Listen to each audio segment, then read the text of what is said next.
נשתדל לענג את השבת במיני מאכל ומשתה חשובים וטעימים, ונרבה בבשר ויין ומגדנות כפי יכולתנו.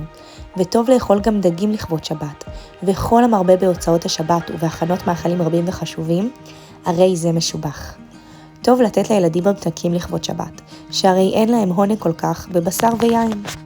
מצווה גדולה לעסוק בהכנות השונות לכבוד שבת קודש, וכתב רבנו הארי שהזיעה שאדם מזיע בהכנת צורכי השבת מוחק בה הקדוש ברוך הוא את כל עוונותיו, ובעת ההכנות תאמר לכבוד שבת קודש, שבדיבור זה חלה קדושת שבת על עמך. ונסיים בסיפור. הגאון רבי שמואל הניאדו זצ"ל ממגורשי ספרד הפליג פעם באונייה, ופתאום מת אחד הגויים אשר שהה עמם באונייה. רב החובל החליט למכור את כל רכושו במחירה פומבית.